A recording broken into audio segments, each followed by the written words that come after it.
Hello again. I hope you had a wonderful day, as I, of course, have another story to tell of a exquisite radio host. This man I truly remember with great fondness. Now let me begin. So the journey of the radio host began when he was a young boy. He grew up very well from his parents, living life happily, until one day, one horrible day. A burglar with a gun had threatened his parents, stealing any items they had that were valuable. But before all this transpired, they made sure to hide their son in a secret compartment inside of the walls of their home. Having the young boy watch as the burglar gunned down his parents, the boy, crying softly to himself as his parents fell to the floor lifeless, and he made sure to remember the burglar's face, even with the candle lights of that dark night. He swore revenge. Now we may pick up time as for years to come. He lived life alone, working job to job, carrying crates, repairing cars, or even hunting. But for most of his pastime, he enjoyed the radio he purchased that had wonderful jazz music that played, the wonderful stories to be told, and most of all, the cheery and happy host who speak upon the radio.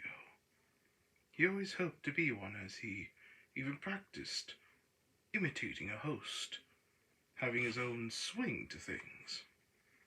And you know what they say about dreams. They can or cannot always come true.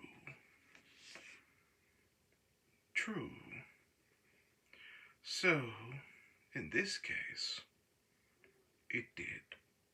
After being invited by one of his worker pals to a party, he was gladly to accept, dressing in his best attire of red and black with a black fedora on his head to black lace shoes on his feet.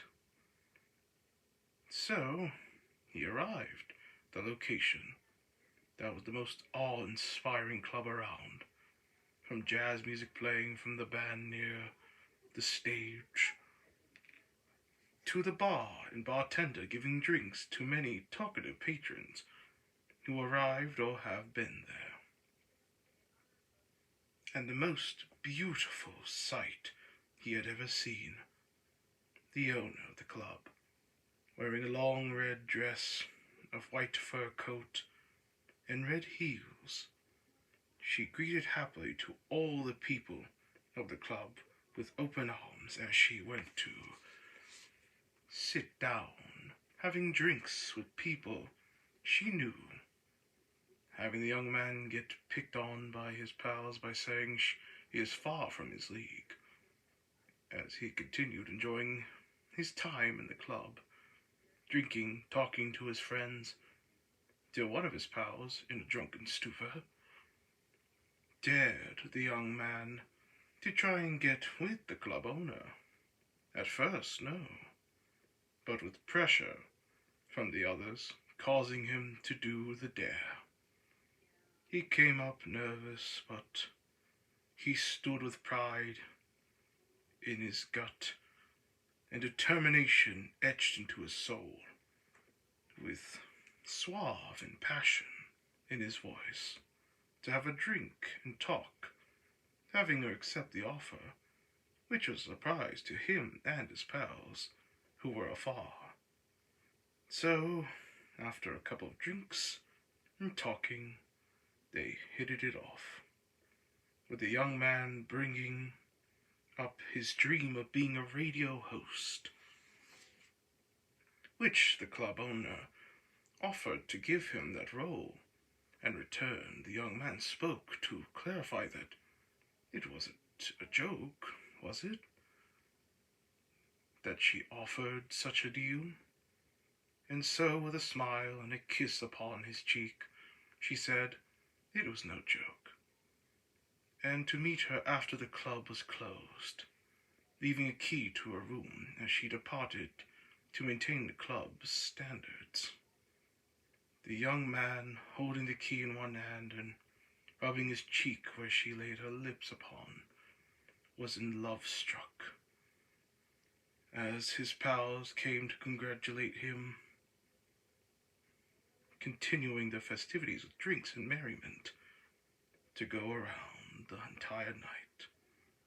As for the club's joy, had eventually toned down, and all that arrived and who have stayed at that club eventually left, having the young man looking at his key and going up the stairs of the club to her room. As time went by, he finally achieved his dream of being a radio host, with his dearest love by his side, supporting him, as this success would not last forever, as he one day saw his parents kill her in his love of his life's club, trying to cause trouble and facing and making advances to his dearest love. So, the radio host went and defended her honor and beat him out, promising that the great radio host himself would regret this. So, he did not think of anything, but sadly, he would regret this.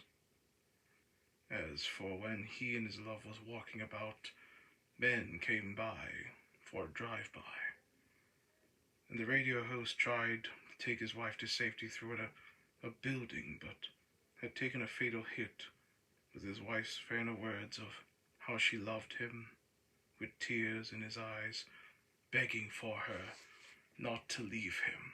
But as her life was gone in his arms, his sorrow became rage.